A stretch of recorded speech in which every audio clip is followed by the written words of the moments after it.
Thank you very much for inviting me to present tonight. It's a real privilege to talk about the transition experience, and in particular Transition Creswick, which is our local group. We're based in sort of Central Highlands, Victoria, just outside Ballarat. We started about 6 years ago. I moved to Creswick from Melbourne. I had brief sort of encounter with a transition style group up there and was really intrigued and pleased by the local produce swap there, and some of the evening sort of films they had. So I decided to try and do something locally when I moved to Creswick. And found some like-minded people to do that. Are you seeing my screen all right? Yeah. I'll just whiz through this because there's quite a bit.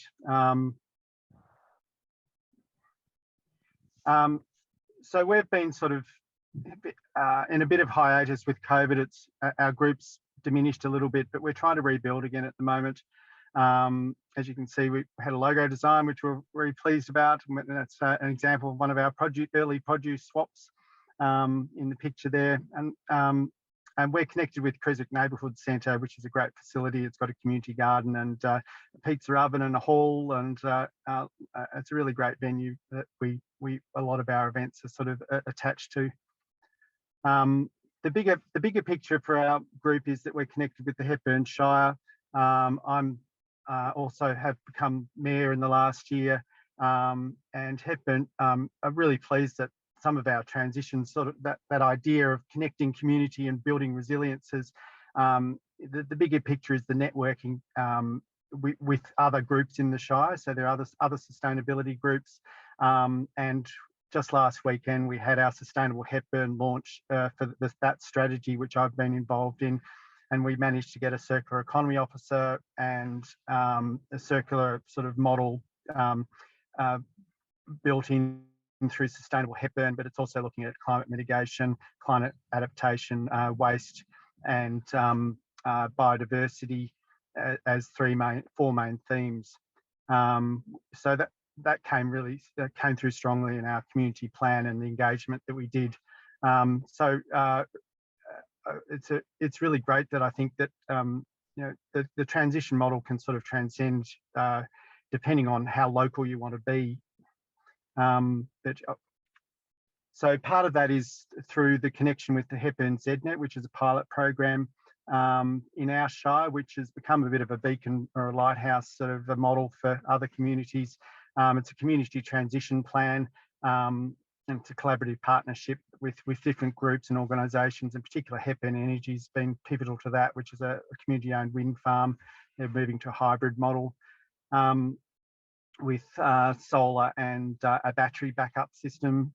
Some of the things we've done is solar bulk buys, energy assessments, solar savers, EV charging networks. We've done plans for farming, so we're looking to sort of move to 2030 as the zero net emissions and zero net energy by 2025. And we've reached 43% renewables in the Shire, which we're pretty pleased about, which is a bit ahead of the curve. The community sort of played a fundamental role with the community roundtable, which our transition group are a part of the community roundtable at a Shire level. And so it's great. We feel like we're part of a bigger picture in that. So we really started with some film nights and food. This is our first poster on the left there.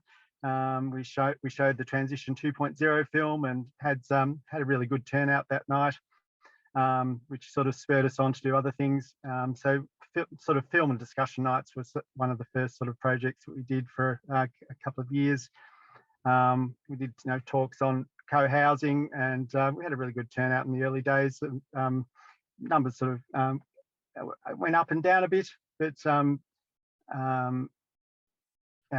we did talks on sustainable building. We also involved sort of local people to try and look at local expertise and involve local experts so that they could come and talk about how they do their gardens or permaculture, so really to look at that idea that you have a lot of that knowledge in your own community, and you should leverage that where you can. We also did community dinners and community talks, and it's just an example of some of the events that we ran and the sort of the turnouts that we had. It had a bit of a life cycle. People got a bit burnt out after a while doing the community dinners. It was there is a maintenance sort of aspect to that in terms of how you manage that. We were pretty ambitious, and I think COVID sort of paid to the end of that for a while, but we tried to get a couple of events going through COVID, but we just kept getting knocked over. And at the moment, we're trying to build the community dinners around other events. So we've been doing building an Indigenous food garden and having a brunch after that. It seems to work quite well. One of the first projects we did was boomerang bags, and we built, Mike on the left here built some fantastic wooden boxes that we placed in around the place at the IGA and at the community library.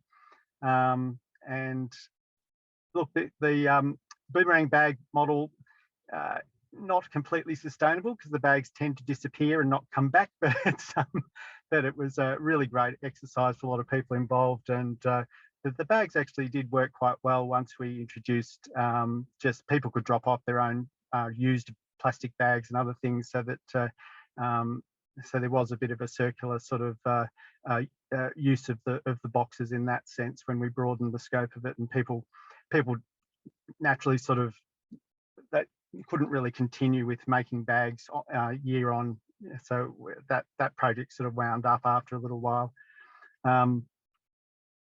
We also did some garden blitzes, just working with local people's gardens to try and help them out and plant.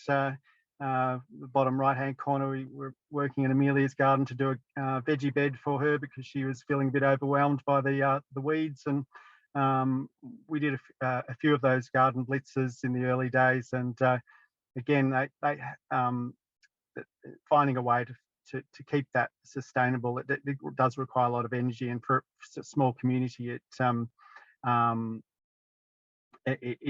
if one or two of the key people become detached from that, it's hard to actually keep it going. So it's I think we'll find our way with that now that we're sort of re-establishing ourselves. We also have a monthly food swap, and that's been ongoing for several years now.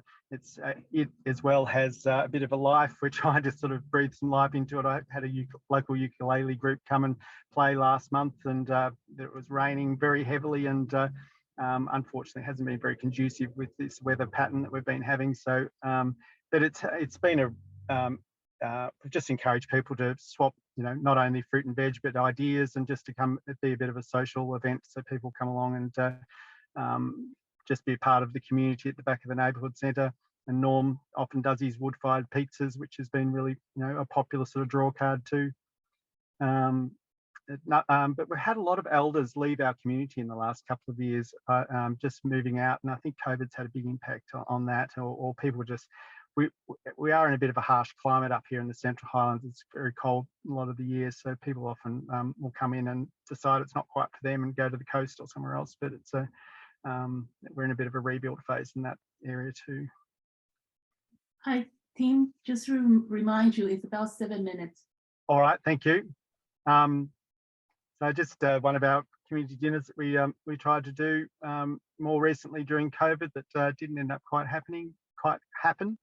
And we've got we also did a harvest festival, one harvest festival on the right, which is our early harvest festival, and the one on the left we had Costa booked in to come along, and was a much bigger affair, but it was the very first weekend of COVID lockdown, and it knocked the whole event on its head, on the head, unfortunately.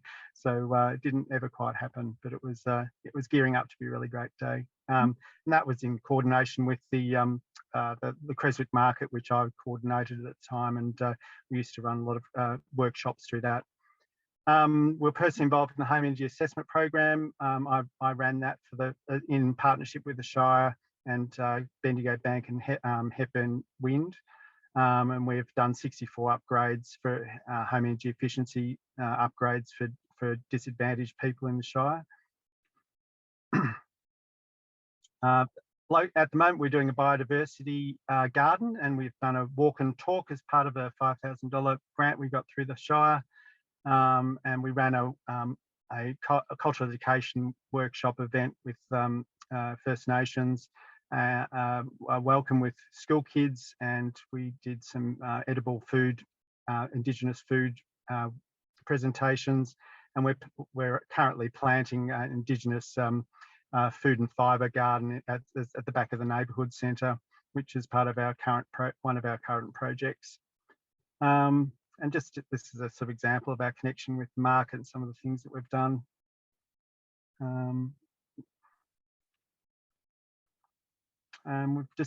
We've worked with one of our group members. We went out to her property and planted some trees out just recently as well, which was just part of a bit of a revegetation project. And it's we have fairly modest numbers at the moment, probably only sort of 12 to 15 perhaps coming to some of the events, but numbers have been up to 40 or 50 for some of the community dinners in the past, and hoping to sort of rebuild some of that again now that we're coming out of COVID land, I hope. But I think it's made a really quite a positive difference for a lot of people in the community, building community friendships and resilience. And I think that we've I think that the transition model, especially with the rise in cost of living and peak oil being a really present thing at the moment for us, I think the model itself is playing out as being really quite important, I think, in people's lives. And we need to, it'd be really good to see it continue. I think I'll leave it there because I know there's other speakers. Thank you. Thank you very much, Tim. Wow, so much, such beautiful pictures. Good. I'll stop sharing. Next speaker being Monica. Thanks, Kit. Yeah, that was great, Tim. I loved your graphics, and got a few ideas of. I love how you put things together as well. And one of the posters, the thing that stood out with the lemon delicious, loud and clear on the poster. It's a good broadcast. And also really like how honest you were about, like, yeah, I realised. So we've been going since 2017, and by the week before COVID sort of caused restrictions on events, we had just finished delivering a $150,000 state government grant. So we were very lucky that we just snuck in there, which included 11 major workshops and a festival. We weren't allowed to do our sort of core business. As part of that, we had to do something different. So we ran these workshops and the festival as a way of, just engaging people. And there was a whole lot of potential from that we couldn't really use as much as we would have liked to because of what then unfolded. And I realised when the council grants came along, it was actually really challenging for me to say, actually, a lot of stuff has just fallen over. We're just not, it's not happening. I did a bit of an audit of those 25 transition street groups of, between 5 and 10 people that were across Geelong. And, there is some natural attrition anyway. Things have their lifespan. And, but, yeah, it was really depressing for me. And I spoke to a community centre coordinator, and she said, why don't you apply? I said, I don't know what to apply for a grant for. And she said, why don't you apply for a grant for strategic planning? So we did that, and I threw a few gardening workshops in as well. Anyway, and I'm used to like running events and, people turn up. And so we ran a community consultation picnic in the centre of Geelong, thinking that would be easy and popular and kind of relaxing for people not to be inside. And 25 people said they were going to come, 52 said they might, and 3 turned up. And I thought, all right. something's changed and it's not the way to go. So we asked the council, can we change the grant application? It was a $10,000 grant. We've had quite a few of them from council.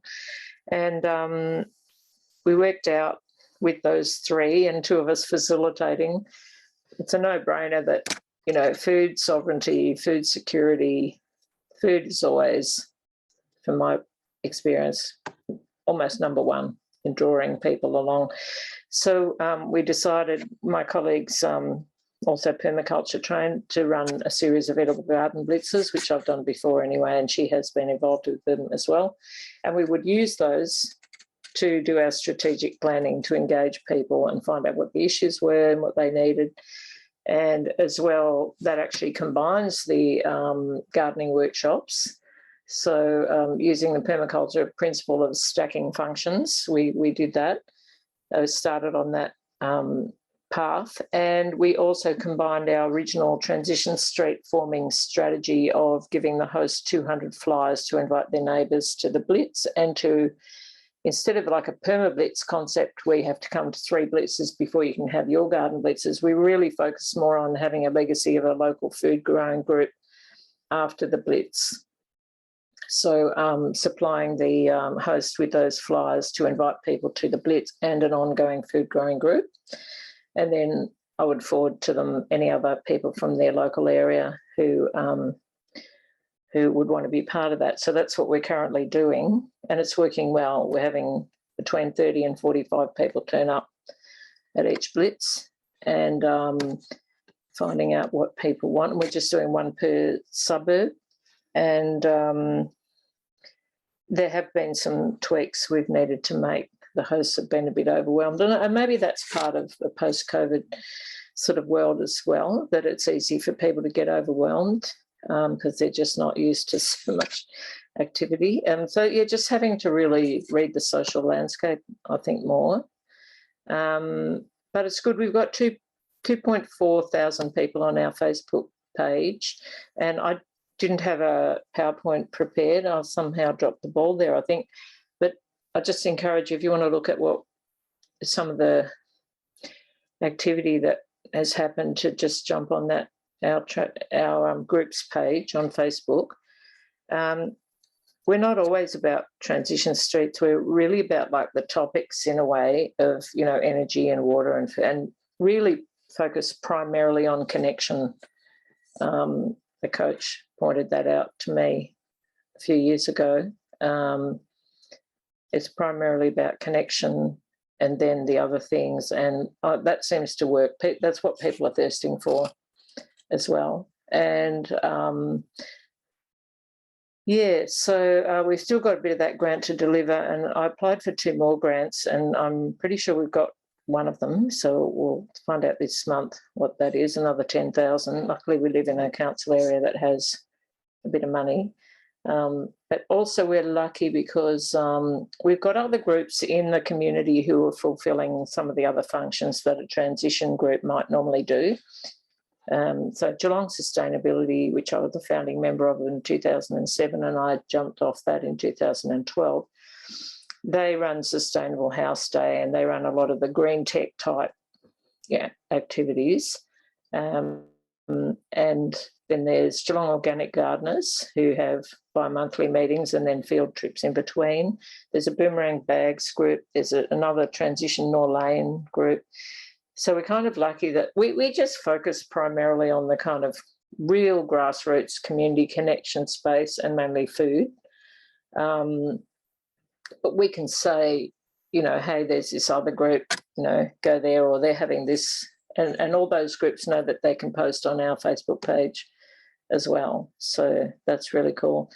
Probably need to get a bit more active in the space of, you know, emailing our database, and I need to get better at working more with a team, I think. We tend to sort of, I think, go to where our interests and skills are. And so there's always growth, isn't there? You know, growth opportunities for doing things better and more thoroughly. But thanks for organising this, Mary and team. How am I going with time? Is it you, Gloria? Yes, You're just on time. Oh, good. Yeah, so happy to answer any questions, but yeah, we just let things sort of move organically, actually. We let things take their course and people to do things in the way that they want to do them, because I'm not really about top-down management anymore. Happy to support, but I really love it that the Transition Streets movement just draws a lot of leaders out of the community, and letting people just flowing with their interests, I find, is the most sustainable way to go. Then people will stay interested and engaged. Yeah. Thank you so much, Monica. Thank you. Totally inspiring how flexible you've been, having to adapt to so many changes. Yeah, well, you can try and control things, but I tried that early on when I thought I was supposed to. Got a bit of coaching about it, and it's worked a lot better to let go of that. Yeah, yeah. So we'll leave the questions till later, so we can just make sure everybody gets a turn here. So let's have our next speaker. Fran. Hi everybody. It's lovely to be here and talking to you all. I've prepared a little PowerPoint which I'm going to share with you, and I'm going to actually read a script because I've timed the PowerPoint to be 7 minutes. So, and these slides turn over automatically. So I'm going to stick to script on mine. But before I do, I just want to say that there are so many similarities between both the previous speakers. I think Transition Margaret River does a lot of similar things to what Tim was talking about, but we've also been quite severely knocked around by COVID, and we're coming through, and I think coming up again. And yeah, Monica, I can really relate. We had an event just recently where we had 35 people RSVP'd, and I think 20 turned up, which was not too bad actually. But yeah, I really relate to what you're saying as well. So I'm going to now see if I can screen share. Here we go. Bear with me. Share screen. You all see that? Yeah. And is that, you're seeing the full screen?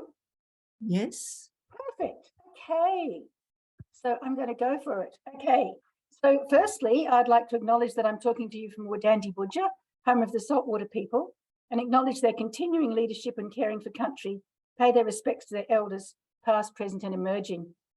So we live in a beautiful and biodiverse region, but we face a range of challenges, including bushfires, climate change impacts, environmental damage through clearing, development, weeds and ferals, and a shortage of housing. But at the moment, luckily not floods. Transition Margaret River celebrated our 10th birthday this year, and we do feel that we're helping to achieve some cultural change across our community, but there have been challenges, not least COVID. And in the next up to 7 minutes, I'd like to look at some of our responses to these, as well as some of our achievements. Our focus is holistic and wide-ranging rather than focusing on a particular issue like food, and that provides opportunities for people to engage in their special interests. It's also the basis for the wide range of partnerships that underlie everything we do. So underpinning everything is sharing, including information, ideas, and good times. And it comes back to that connection thing I think you were talking about. We hold seminars, community events and workshops, and until COVID intervened, an annual Love Where You Live sustainability shed at the local agricultural show.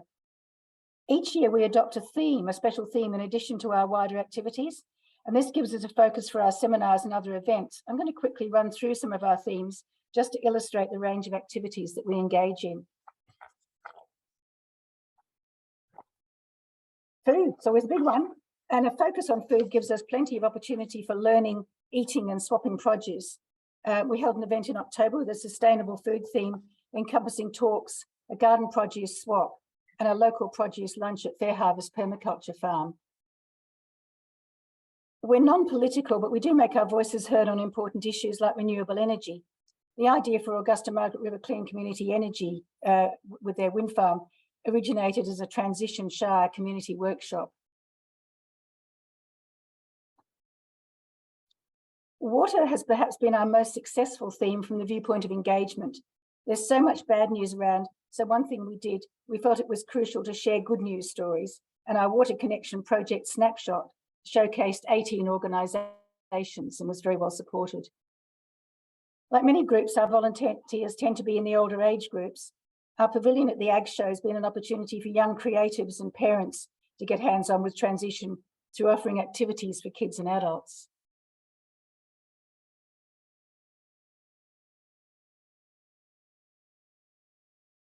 Transition Margaret River contributes to local planning through submissions on council plans. We've actually been very involved with our local council and through attending Shire forums and representation on Shire committees, as well as through their community education functions that I think we share with so many transition groups.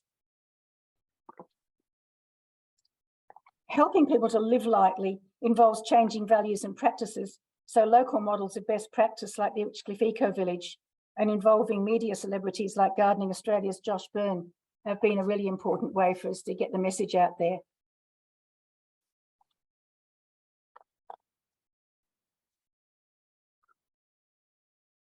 Transport has been a big challenge. The Margaret River Climate Summit in 2019 identified transport as one of 10 key areas, but in a regional with large distances, limited EV infrastructure and low population, it's a slow work in progress. And of course, climate change is one of our key issues. We've held several marches, events, hosted community workshops, seminars and films, and many jointly with the Margaret River Region Environment Centre, and we support the Shire in its climate action. This is an interesting one. A new initiative was born at an annual planning get-together in 2019.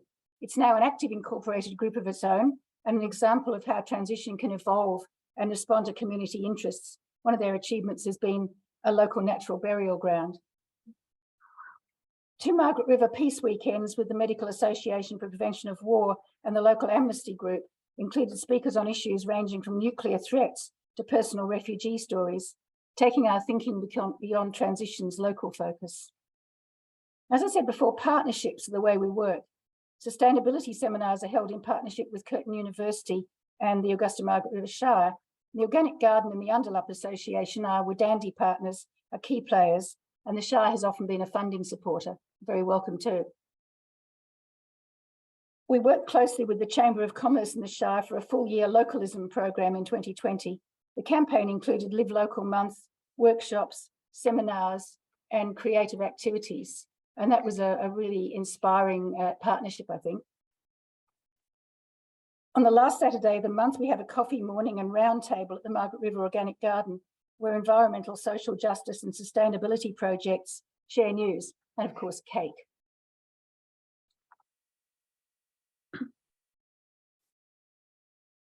So here are some of the big challenges we faced. In 2018, our network grieved together and provided support for our community in the wake of the loss of our very dear friend and fellow volunteer Cinder and the Miles family.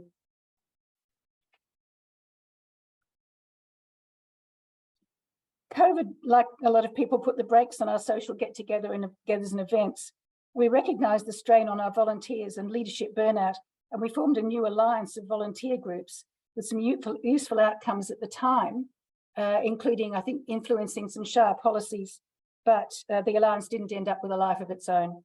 Here's a bit of history to put a perspective on our next steps as we come out of COVID.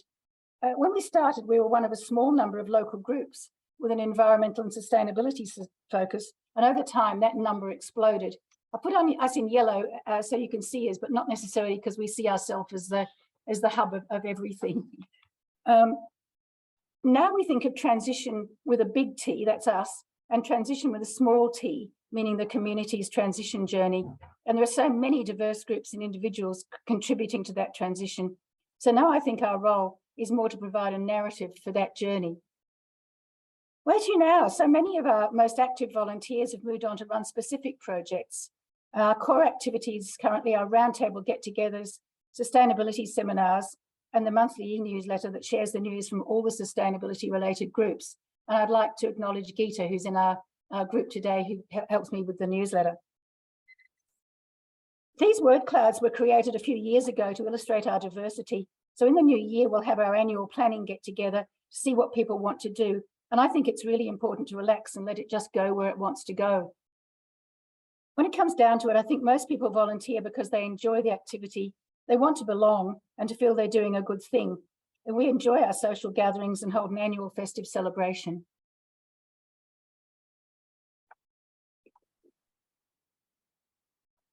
On a personal note, my husband Boyd and I are building an 8.9 energy rated straw bale home in the Witchcliff Eco Village. And we're hoping to be self-sufficient in renewable energy, water and fresh food produce. Several other transitioners are building there too. I think perhaps this is the next level of transition, living our values. Thank you. Wow. Wonderful.